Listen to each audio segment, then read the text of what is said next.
So it started selling really, really well. And then, unbeknownst to me at this time, Crown Publishing, an editor there named Julian Pivia. Crown is a subdivision of Random House. An editor there named Julian Pivia was talking to a friend of his, and his friend recommended, hey, you should read this e-reader book, The Martian. And he's like, I don't know. It seems kind of like engineering porn. I'm not sure if this is like a real book. And so he was talking about it to a colleague of his, a literary agent named David Fugate. And he's like, I don't know if I want to read this. Some people say it's good. It seems to be selling well. I'm not sure. And David said, like, well, I'll read it if you don't want to. And Julian said, sure, I don't care. And so David read it, and he's like, I like this. And so he came and contacted me and said, hey, do you need a literary agent? So earlier in life, I spent 3 years desperately trying to get a literary agent. And then one of them just emails me and said, hey, you want one? So I looked him up online to make sure he's a real person and stuff. And mostly what I found were people talking about, yeah, I tried to get him as my agent, but he turned me down. So I'm like, well, that's also a good sign. And so I'm like, sure, you can be my agent. And David's like, great. Julian, how much are you going to pay us for this book? Which I thought was delightfully predatory. So anyway, they started working out a deal for an arrangement for the book deal. And that's a negotiation process between my agent and Random House, and it takes weeks and stuff. While that was going on, we were approached by 20th Century Fox, who wanted the film rights. So there's not even a book yet. Right? And so they're like, oh, we want the film rights. And I'm like, I talked to my agent. And so my agent farmed that off to a colleague of his who does exclusively film rights contracts. And that guy's named John Kassir. And so John, my film agent, was talking to Fox and negotiating the film contract, while my literary agent was talking to Random House negotiating the book contract. All this stuff was going on at the same time. By the way, I'm still a programmer at this point, so I'm sitting in my boat, it's in my cubicle, fixing bugs, running off to take a phone call about my film deal. It was sort of a surreal time. And then eventually the two deals both came together 4 days apart. Wow. The book deal and the movie deal were 4 days apart. Wow. Which was first? The movie deal was first. That's true. A lot of people have misconceptions about what a movie deal is. A book deal you all probably know about. But just in case you don't, a book deal, once you get a book deal, they're going to publish the book unless you completely fail them in some fundamental way. Unless you're like, no, the 9/11 conspiracy stuff's got to stay in, I refuse to change it, something like that. But a movie deal is very, very different. A movie deal is actually an option deal. What you do is you work out the entire contract for the film rights in advance, but it hasn't activated yet. Then they give you a small amount of money to have the exclusive film rights option. So they can activate the contract by giving you the big amount of money in the contract at any time over the next 18 months. So they can buy the film rights if they want, but they don't have to. And if they don't, within 18 months, the rights devolve back to you, and you get to keep that money that they gave you. So that's your end of it. That's why it's good for you. Most film options don't get activated. Hollywood buys about several hundred film options for every movie they actually make. So it's still like less than a 1% chance that it would actually get made into a movie. So my agents said, like, hey, don't get all excited about the movie stuff. This is a book that's going to get published, and the movie rights give you a little bit of extra spending cash, and then 18 months later we can sell the movie rights again, and so on. Anyway, as you know, they never made a movie out of The Martian. No. So anyway, while Fox was thinking about whether or not to make a movie out of The Martian, they bought it right, and then just like 2 or 3 months later, Gravity came out and showed that like realistic sci-fi can make a lot of money, and so that was like, oh yeah. Drew Goddard started writing a screenplay for it. Drew Goddard is a veteran screenplay writer. He worked on Lost and Buffy the Vampire Slayer. He wrote Cloverfield. He directed Cabin in the Woods. So he's been around the block. Oh, well, that one. Cabin in the Woods. And yeah, he really loved the book, and so he wrote a screenplay, and he called me pretty much every day while he was working on it. He didn't have to include me, he just chose to. And that was really cool. But still, it's like the studio doesn't take things really seriously yet, and the project isn't greenlighted. then, while this is all going on, my book comes out finally, and it's released, and it quickly gets up on the New York Times bestseller list. Right, the hardback made it into the New York Times bestseller list. And yeah, no need to clap for that.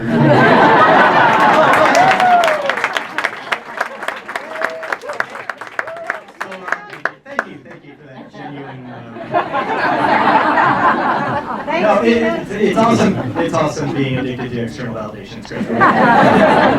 So anyway, it started selling really well, and that was a factor in the studio's decision. Anyway, the screenplay started getting around. They started pitching it to actors and stuff like that. And Matt Damon said, like, "Oh yeah, I'd be up for playing the main character in this." And the studio's like, "Really? Okay." Now we got, and they had Drew Goddard originally set to direct. But then Sony offered Drew, so this is 20th Century Fox who has this, Sony offered Drew the director's chair for Sinister Six, which was going to be the next Spider-Man movie. So he's like, well, I'm going to leave this project to go work on that, because his first love is comic book stuff. And so he's like, bye guys, enjoy my screenplay, ta-ta. And so they're like, okay, we went from having a director and no lead to having a lead and no director. So now we have Matt Damon, we need a director. Let's see if we can find one. And Ridley Scott's like, I'll direct it. And they're like, who? Really? So at that point, they pretty much made up their mind that they were going to make this movie. I didn't know that though, and it's weird because it's just like a little slice at a time. It's just like, okay, yeah, we're working on some production art. Oh, okay, yeah, we're now Ridley is traveling to places to look for good studios to film it in. Okay, now Ridley's gone. We've got location scouts looking around. We think Australia might work. Oh, well, Australia's not one to give us the tax break we want. And it just kind of goes back and forth, and you don't really know what's going to happen until one day they're like, here's a big check for a whole bunch of money, we're activating your contract. I'm like, okay. They activate it the day they actually start shooting. Because they start filming. Because that's the moment they start generating intellectual property based on the book, and so they have to have the And so that was really cool. And then, they filmed it. They invited me out to the set. I didn't go because, ironically, I'm afraid of flying.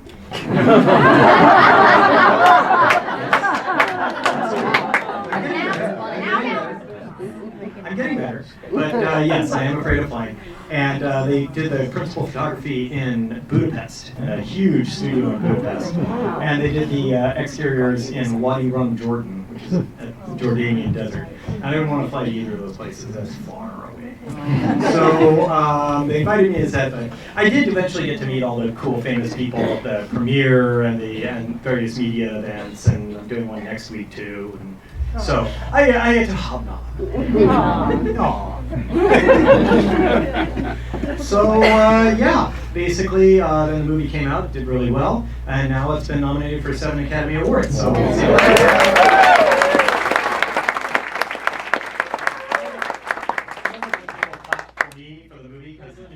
what I did on the movie was my primary job was to cash the check. I had no creative control, I had no say over anything. They chose to involve me, they kind of used me as a scientific resource, but that's about it.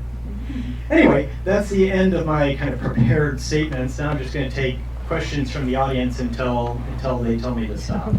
Let's start with you. How close is the science? How good is the science? How good is the science? It's great. How about you? So I work really hard on scientific accuracy. I am one of those nitpicky dorks who watches a TV show and gets angry at every little physics violation. And what's strange about it is I don't mind physics violations so much as inconsistency. Mm-hmm. So I don't mind that the Enterprise can go faster than light. Yeah. I mind that it can go faster than light and it takes an hour to get from Mars to Earth. Yeah. Right? So it's that sort of stuff that affects me. Or flagrant violations of known physics, like, oh, here we are on the moon. Right, it's breathtaking. We'll take your breath. It's an vacuum. So that stuff bothers me. So I want to make a very scientifically accurate story about Mars. I did enormous amounts of work to keep the science accurate. For starters, I calculated the orbital trajectories that Hermes, the mothership that they have, took to get back and forth from Earth to Mars, using a constantly accelerating ion engine, which I tried to work it out with straight up math, and once I was 10 nested integrals in, I decided I could either commit suicide or do it a different way. And so I did it with simulation, because I'm a computer programmer. So when the only tool you have is a hammer, every problem kind of looks like a nail. And so I'm like, I shall write a program. So I wrote software to help me calculate those orbital trajectories, which was way further down the rabbit hole than I needed to go because no one's going to check that, right? Anyway, so people checked it. They told me that I was corrected within about 2%.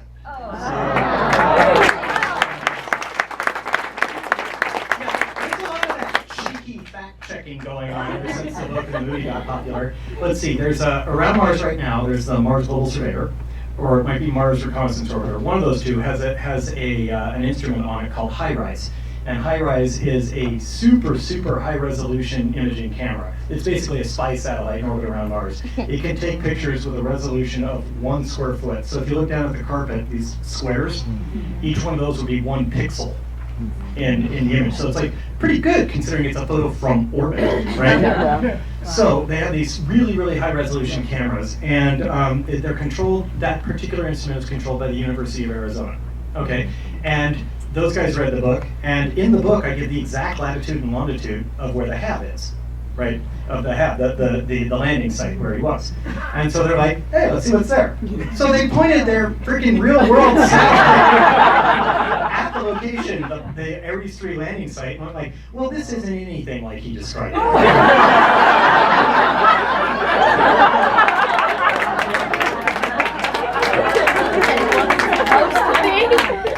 Pretty cool that I got that attention.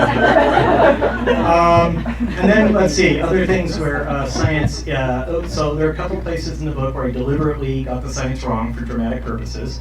The sandstorm at the beginning is not powerful enough to do anything. Sandstorms on Mars would have a difficult time knocking over this piece of paper because this piece of paper is extremely heavy. No, because well, they do get 150 km/h winds on Mars. The atmospheric pressure is less than 1/100th of Earth's pressure. So a 100 km/h wind feels like a 1 km/h wind on Earth. It's the same inertia behind it. So it would not be able to knock over a spacecraft. Now I knew that was true at the time, but I decided, it's a man versus nature story and I wanted nature to get the first punch in. I came up with an alternate scenario where they were doing an engine test and it fails and causes little problems, but it just wasn't as exciting.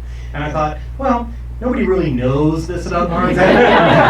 People will like, oh, no one will find out. Now everybody knows. Because, the movie came out and everybody's like, well, there's this one thing. Degrasse Tyson's on the radio talking about, so. Okay. The other thing I did was I completely ignored radiation. In real life, if you were on Mars, you're getting a very dangerously high dose of radiation every day. Far more than like the EPA would ever allow for a working environment. There's, that's not a joke. The Earth's magnetic field protects us from galactic radiation. It's just high velocity particles that were created by other stars and also by our own. And so you even get it at night on Mars. It's not just the sun generating this, it's just the galaxy in general. And so when you're on your way to Mars, you're getting a huge amount of radiation. When you're on Mars, you get half as much because you've got the whole planet between you and half of the galaxy. But a real mission to Mars would have, that's a huge problem that they haven't really solved. And so I decided there is a material that shields radiation. In real life, to shield GCRs, galactic cosmic rays, which are a terribly named concept because they're not cosmic rays, they're particles. But to shield yourself from those, you need about 1 centimeter of lead or 10 centimeters of water or a full meter of rock. So the little flimsy half canvas, Mark would have so much cancer as cancer would have cancer. So, anyway, so the one other place where I got kind of screwed by science is JPL. First off, they almost landed Pathfinder in Marth Vallis, which Mark Watney traveled through. He would have had to have gone around it. And so I'm like, all right, not Pathfinder, sorry, Curiosity. They almost landed Curiosity in Marth Vallis, but they didn't. They landed in Gale Crater, thousands of kilometers away where it can't do any harm, except the first thing it did was scoop up sand and analyze it. Well, in the book, Mark has to do all sorts of clever stuff to create water. He has to go, he reduces hydrogen to liberate the hydrogen. He gets carbon dioxide from the atmosphere of Mars and runs it through the oxygenator to liberate the oxygen. Then he has oxygen and hydrogen, which he burns kind of not very well to make water. Yay! Okay, Curiosity landed on Mars, scooped up dirt, and went, there's a hell of a lot of water in the dirt. turns out for every cubic meter of Martian, this all happened after I finished the book. Right? Curiosity's like, yeah, found out for every cubic meter of Martian soil, there are 35 liters of water. So that means, just for those of you who want that in kind of imperial units, if you took a refrigerator and filled it up with Martian soil and then baked out all the water, you'd have about 18.5 gallons of water. Okay. So, screw you, curiosity. Anyway, that's my long-winded answer to your science question. Yeah. A little more science-related questions. How about the Fermi Paradox? For those who don't know what the Fermi Paradox is, I can start it. it's called 3 words. Where are they?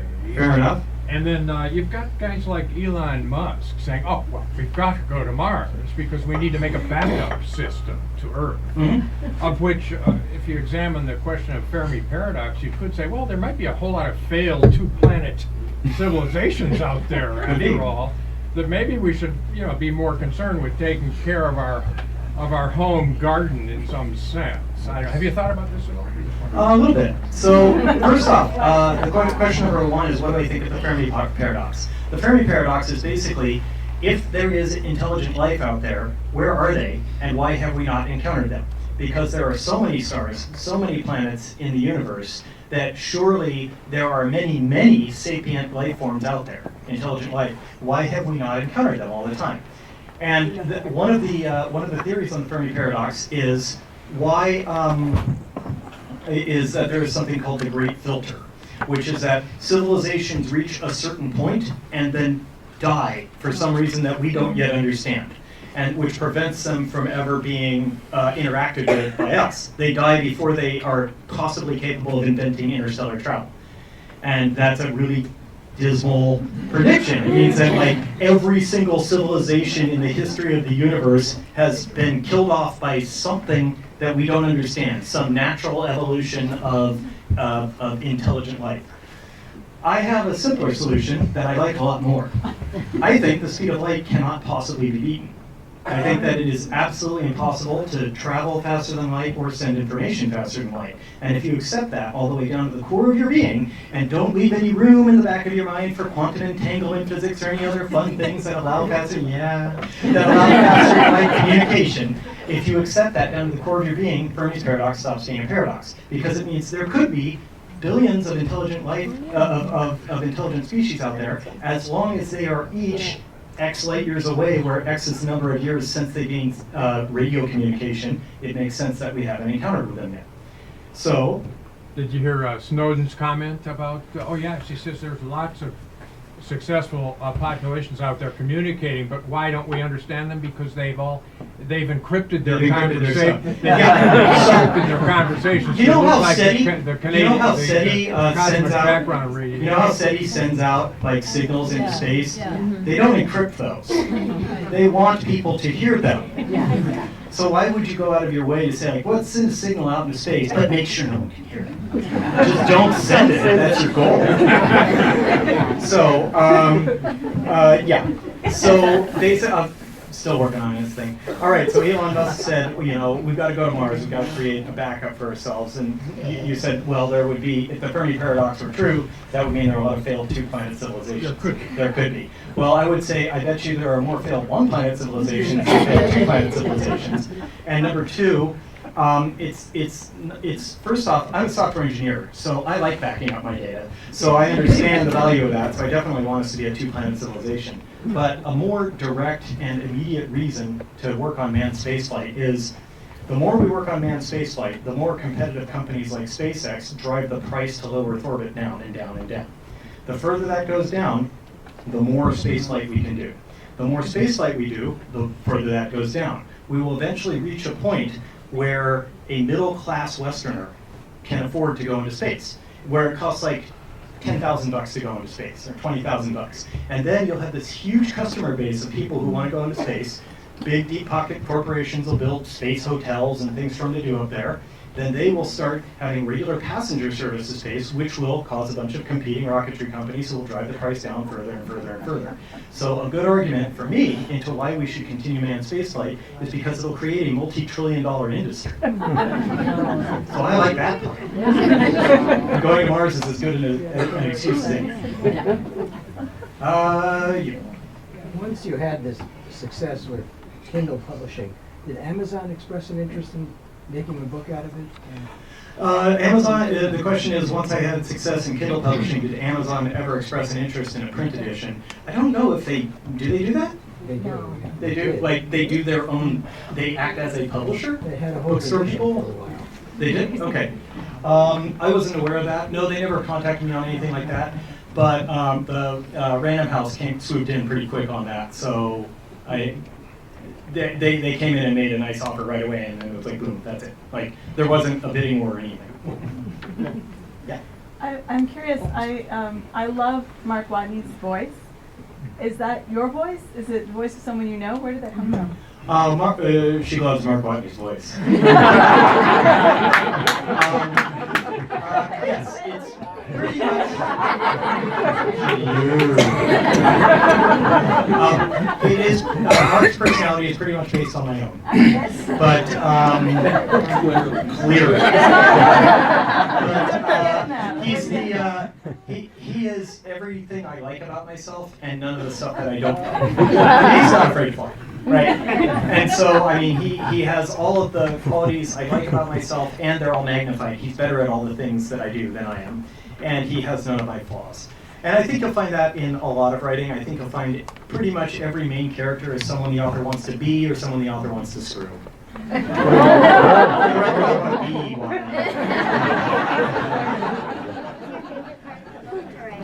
What was my favorite part of the book to write? My favorite part was the launch status check right before they launched the Iris probe. I really liked that. I thought it built a lot of tension. They're doing a countdown, and each mission controller is going through their, it's like QAM1, go, Prop 2, go, FAO, go, booster, go, and stuff like that. And that's all going on, and it's describing where everybody is at the time, and building up tension, Yeah, I really enjoyed that scene. Because Mark Watney is your personality and you're his personality, did it ever occur to either of you to try making potato towers? No, it's a legitimate gardening technique. It's a legitimate gardening technique. I don't know where it Anybody is, that but starts off saying, okay, no, I want to be clear in front. This is a legitimate thing. It's usually not legitimate. This is a totally normal investment practice. Trust me. out of all the things to be curious about, that's what I was. You make, because he's limited by space, you make a box, grow potatoes in that, and grow it in layers. And Well, he did grow plants multi-layers deep in the book. Oh, really? Yeah. I mean, I didn't describe it as potato tower. Well, He probably- planted them deeper and stuff like that. One thing that he didn't have that you have if you're making a potato tower, he was kind of limited by the amount of dirt that he could bring in. And so he had about 10 centimeters of depth. So he couldn't go that deep. Yeah, but he made shelves and stuff to hold more. Sorry to be that person. I feel like people way in the back haven't had an opportunity. Way back there, you blue sleeve. Yeah, you, kid. Yeah. How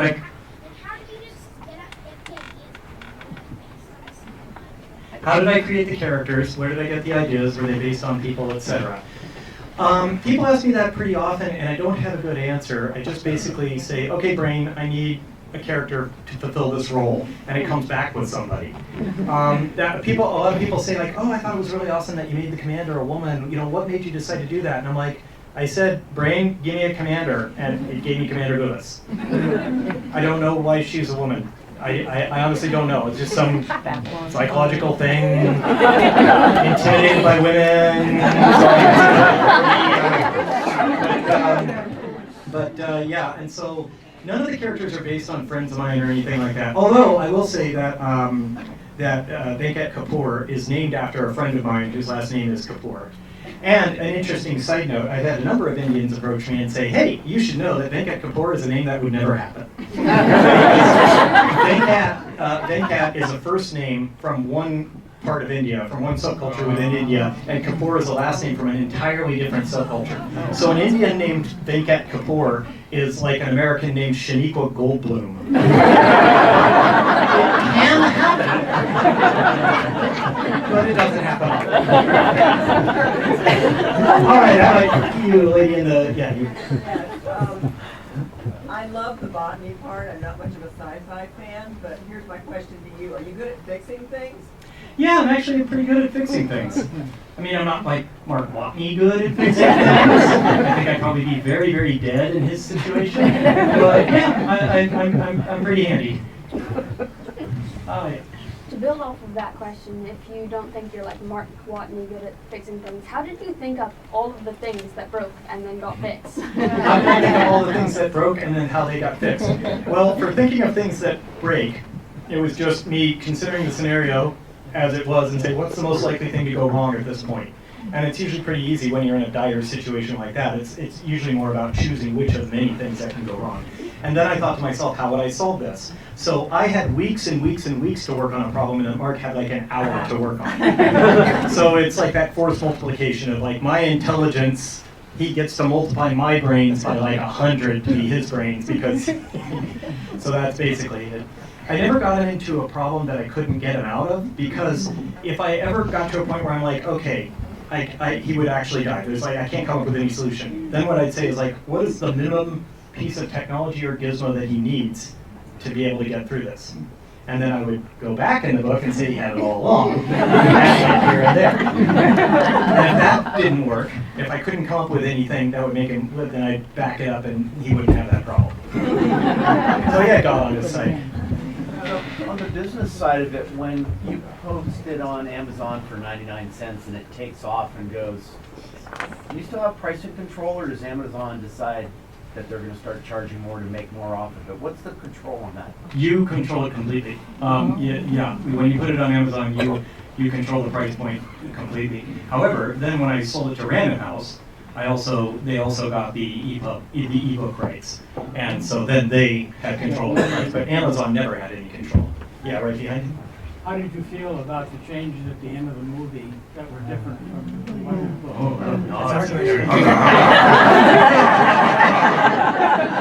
I actually liked it. It was much more cinematic. The book is all so the book and the movie had kind of slightly different goals. The movie needed a big, exciting climax. The main point of the book is that like very smart people following procedures they've established take care of problems. And so in the end of the book, it's Beck, who is the EVA specialist, goes out and gets him. They never have to do an untethered spacewalk or anything like that. In the movie, it's Commander Lewis who goes out and gets him, and there's the Iron Man stuff and all that. First off, on the Iron Man accuracy, you could actually poke a hole in an EVA suit and have it leak for that long and still not have a problem and still be safe. Because the EVA suits have a 6,000 PSI tank of emergency air for just such an occasion. They're designed with the idea of like, oh, you could spring a leak. Something bad could happen on a spacewalk, and you need to make sure the astronaut can have pressure for long enough to get into an airlock. So that actually isn't unrealistic. However, the amount of thrust that you would get from that would be like, that's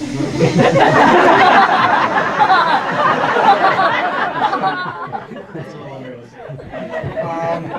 Although one thing I did like was, since it was Commander Lewis going out and getting him, it closes that plot loop of Lewis felt very guilty for leaving him behind because she's the commander, and so then she's the one who saves him. And I kind of liked it.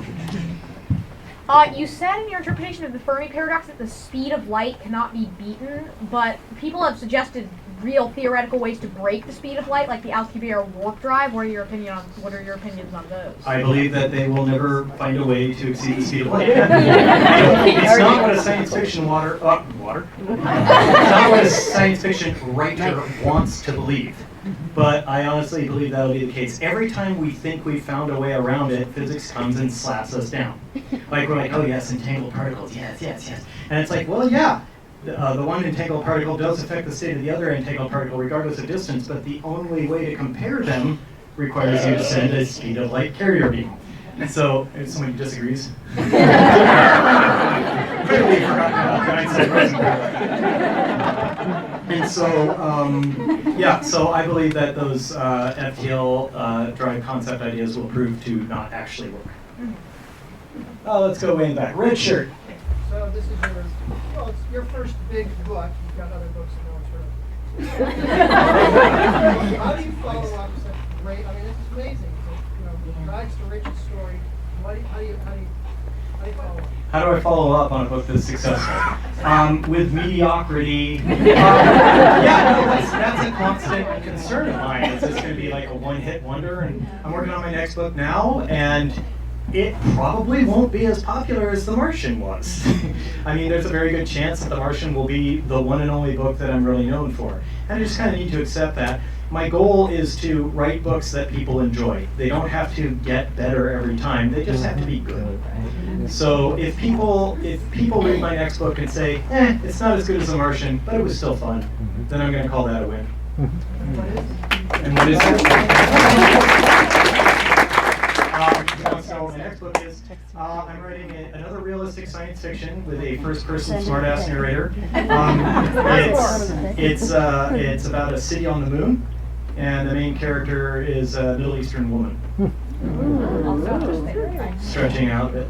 Yeah. I've been selling this book pretty much since Zach gave me the ARC, and one of the things that I really liked about it was that it had a little bit of everything. So for the hardcore science geeks, there was something for them. But it also had a lot of human interest, interpersonal relationships, the fun stuff about botany. I mean, it really, you kind of had a very broad angle. And I have to tell you, I had, not kidding, 7-year-old women loving it, 13-year-old boys loving it, grown men, grown women. It was a very across-the-board breezy read for everybody, and so I have to say that balanced approach is definitely the way you want to go.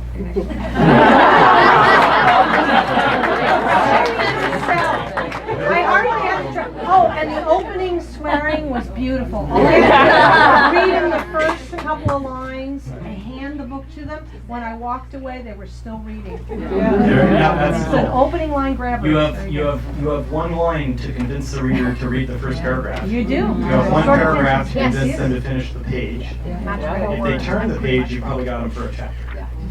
That's what it comes down to. Yeah, the first line of my next book is, my name is Jasmine Bashara, and this is my confession. You couldn't handle the swearing to that.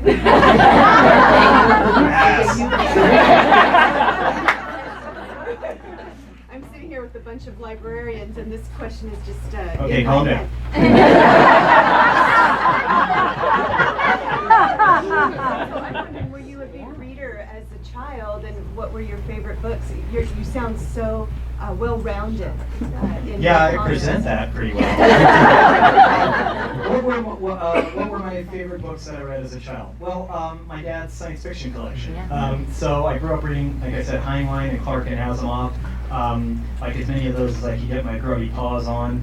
Right up until, I didn't like the Heinlein dirty old man stuff, but the juveniles from the 50s and 60s, those are okay. Those are great.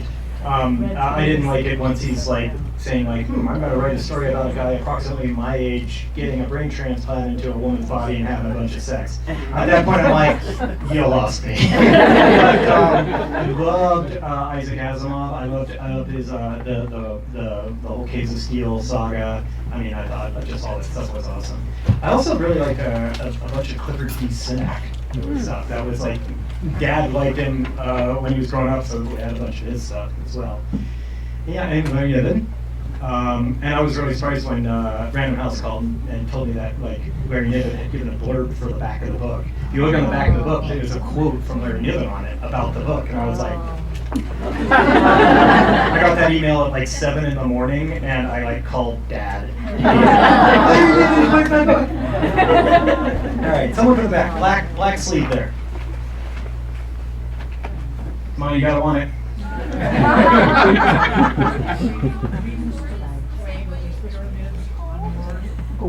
Do I give any credence to the claim that there's pyramids on Mars? No.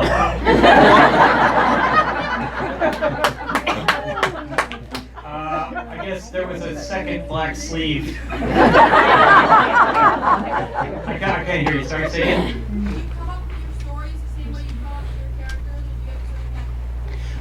Stories are just, do I come up with my stories the same way I come up with my characters?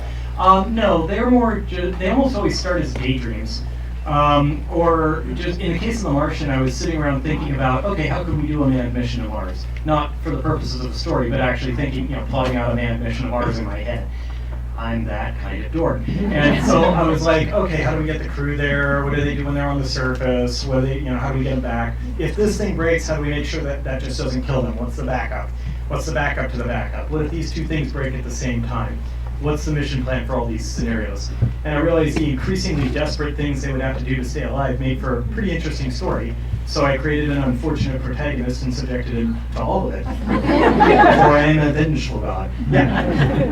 Is the book that was initially published as bits on the internet the same as what sits on the table there? Is the book the same? It is the original e-reader release the same as the print release? About 98%. There were, it went through a creative editing pass with Random House, but very, very little changed. Mostly what changed was like wordsmithing, like, this is a confusing sentence, rephrase it, or I didn't understand the science in this, so like dumb it down a little bit, and stuff like that. We did change the very final scene. In the last scene of the book shows Mark on Earth.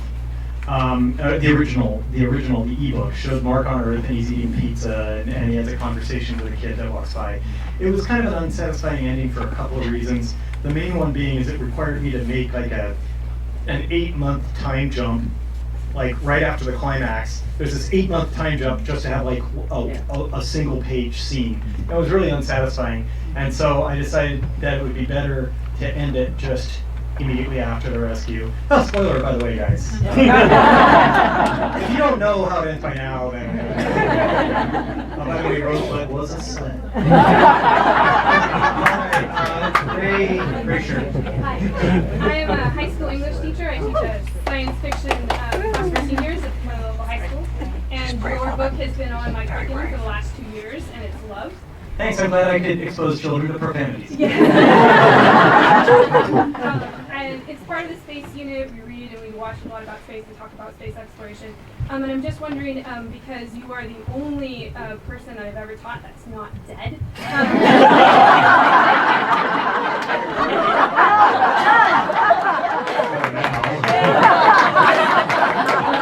It's a really unique situation, so I was wondering if there's anything that you'd like to say to me as an educator of your novel, or to my students as readers, or if there are any short stories that inspired the novel that we might be able to include in our unit. Short stories that inspired the novel, no. Full novels that inspired the novel, like the real life events of Apollo 13 and the movie were a big inspiration. Also, I really liked Ben Bova's Mars. Just Mars is the title by Ben Bova. That's a nice, fairly hard sci-fi book about the first manned mission to Mars and lots of exciting stuff there. Those were kind of inspirations. Short stories, I don't know. I mean, there's a bunch of science fiction short stories that I love, but they're not like inspirations for The Martian. So, yeah. Red shirt. Was there any part of the process while you were writing where you hit a real creative hurdle, and you really like needed to rework what you were attempting to do before you felt you got it right? Yeah, I really had trouble with his trip from Ares 3 to Ares 4. When he's traveling across the desert, I wanted to convey that it took a long time, but I didn't want it to be boring to the reader. And so that was a really difficult balance for me, because I wanted to show like a bunch of time passed, this happened, that happened. Also, the book was starting to run long. I knew that it was the book's 360 pages, but I had originally planned for him to have a whole bunch of problems along the way, and like have to get out of them with increasingly more and more clever things. But I narrowed it down to just like 1 or 2 issues. And like I wanted him to have to cross a gorge, and like how do you do that? He's like, well, I've got to get a rope across, and then I've got to get more ropes across, and then I've got to like somehow get the rover across, and build a bridge and all this kind of nature survival stuff. And like I had all these cool ideas, but I had to let them go. Otherwise, it would have just run long. It would have dragged. It's already like by the end of the book, I feel like. It's really hard as a writer. You have to write things and then go back and pretend you're a reader reading it for the first time. And I'm reading it and I'm like, okay, it's like problem resolution through the whole book. Eventually that gets boring. So I got to end it before that, and that was really difficult for me. Would you allow the passage of time, like before you revise, would you allow the passage of time to take place, step away from it and come back? Here and there, yeah, I would take time off. Let's go right behind you. So in the book, you have this international effort to rescue him, and people sort of voyeuristically watching, his hour of TV, what's going on up there. And really only one character is kind of like, maybe it's not such a good idea to keep sending stuff up to him. I was just kind of wondering what your thought is on kind of humanity in terms of it doing that, in terms of progress. Yeah, I get asked this question a lot, and so two things. Within the context of the story, they were extending and attempting to save Mark's life. They had already committed to the Ares program hundreds of billions of dollars to put astronauts on Mars for a month at a time. Now, by spending a few $100 million more, they get an astronaut on Mars for like 500 and some odd days. So it's actually much more efficient in terms of dollars per day on Mars than the original program. So it actually works out just fine for them. I know that, but talking just more esoterically about human nature, yes, I do believe that people do that. I do believe that we are like that. And I don't need to speculate on it. The history is just absolutely littered with examples of it. Everything from Apollo 13 to even much more recently, the Chilean miners. There were 30 people trapped under there, and they spent tens of millions of dollars to dig them out. So, yes, I that's a pretty awesome aspect of humanity, I think. Red shirt. Okay. I've got a question. All right. Yeah, so how do you feel about kids reading the book? How do I feel about kids reading the book? I love it. I love it. I'm glad that they're taking an interest. I don't mind profanities. That's your parents' problem to worry about. For those who aren't interested, for those who are teachers, Random House is working on a classroom frame edition right now, and it's just the exact same. It's just the exact same book. Nothing's changed. They don't dumb anything down. It's just they replace the profanities with lighter profanities. PG. Red jacket. I'm just gonna bring a my own copy. When you first saw the movie for your book, what did you think? I loved it. I was really excited. I mean, I was crying. Fox brought me to the studio itself and watched it in one of the viewing rooms, before they finished all the special effects even. And I was just watching it in the first, few seconds. It's just like, pans down on Mars and stuff and shows like The Martian. I'm like, oh my God, they really did make this movie. I mean, they told me they were doing it, but here it is.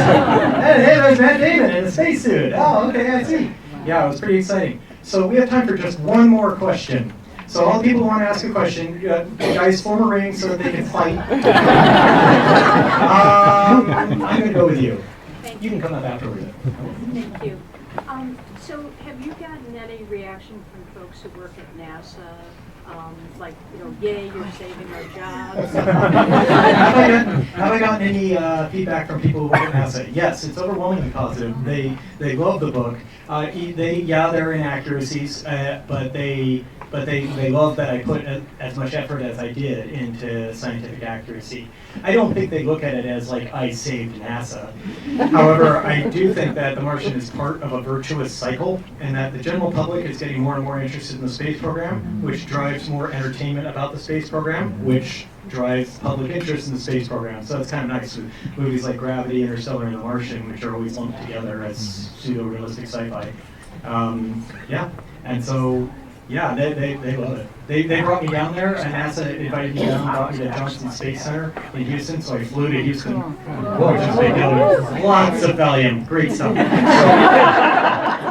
flew down there, and I had to do VIP tours, all sorts of stuff, but the coolest thing for me was they brought me to the Mission Control Center for the International Space Station, not just the observation area, but brought me into the room and let me sit at the Cronus flight controller station and remote control a camera mounted on the outside of ISS.